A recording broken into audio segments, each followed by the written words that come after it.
Now what you're going to do is you are going to turn this figure into 3 to 5 different shades of one color using the vector drawing approach. We've done this before when we did the pop art pumpkin.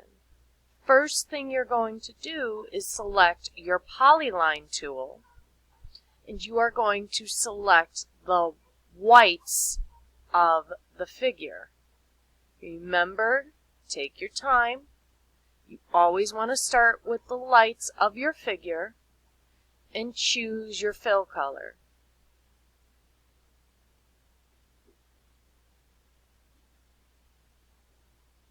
Choose the lights. Make sure you change your stroke. Continue your process.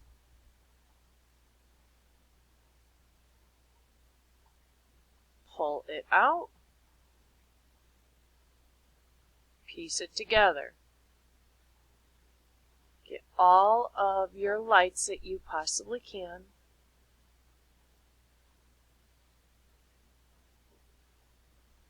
And I'll continue. So now you've finished your lights. You're all done with your lightest shade. Now it's time to move to your midtones. So now you're going to choose with your polyline the next area that you find that is a lighter, slightly darker shade than what you were working on before. Select those areas, work large, and change it to the next level. Remember to change your stroke. Okay. Continue this process throughout, getting all those areas. Now, if you pay attention, you see that there are several midtones that are mixed in this area of this figure that could be done with fine detail. You can use your zoom tool and click that area to get in much closer. You can get some nice fine detail in this area to help define your figure.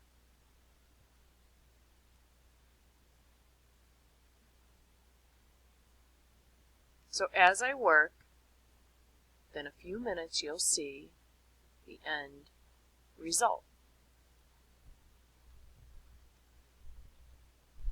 One thing that you want to be sure of is that when you are making your shapes, especially when you're zoomed in, that even though you are going and working on top of the lightest areas, once you close your shape, it pops on top. It is important that you press Control and down with your keyboard so that that object will go behind.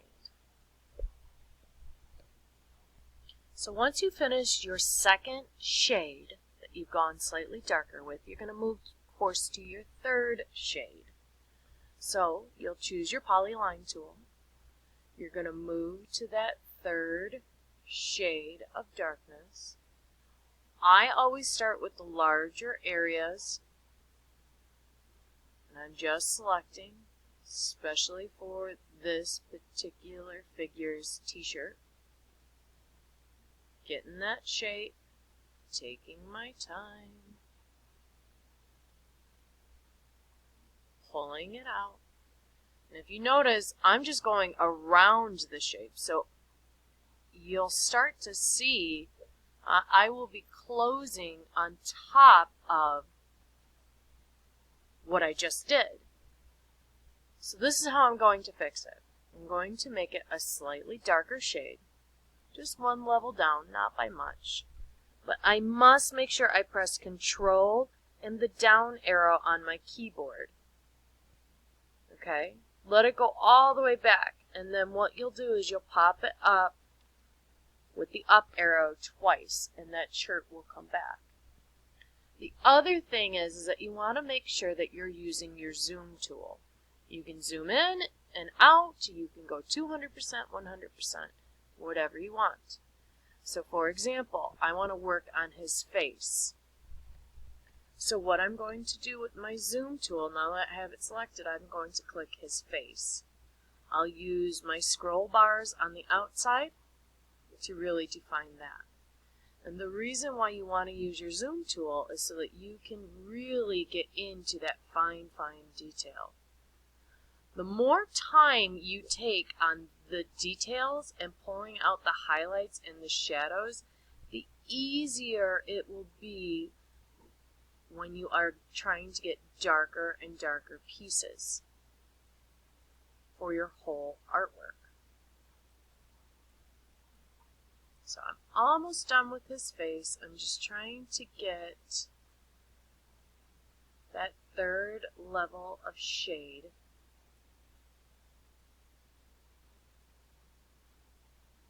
Almost there. Nearly done with this part.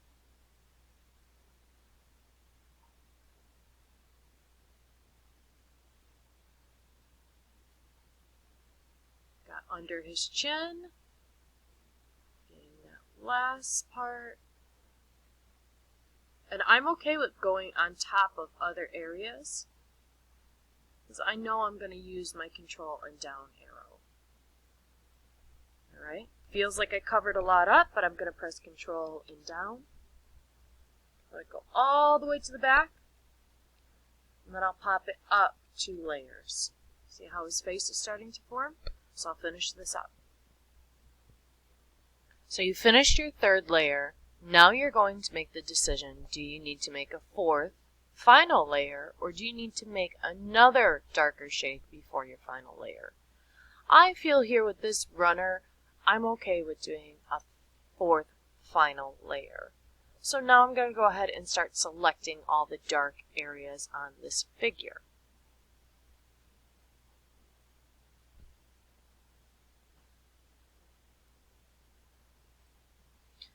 Since it is a large figure, I can take my time and do section by section. I am not forced to or restricted to taking the time to do the whole area, so I'm just going to worry about the upper thigh of this figure. And I'm okay with going over some of my objects already, but don't want it to be that color.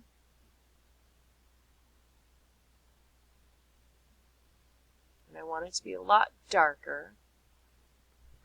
So I'm going to press Control and down and let it go behind.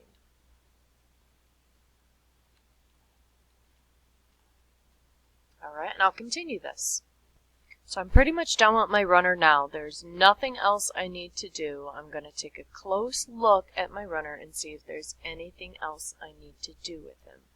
Now, after you take your look at him, what you can do to see your final result is select your back figure. So we know our figure is resting on the white area. And what we are going to do is we are going to just press delete. And that's our artwork. You can press Control and Z to undo that if you are nervous and you've missed something. Okay? But pretty much what we've gone from is this figure. Right now I'm pressing the Control and up.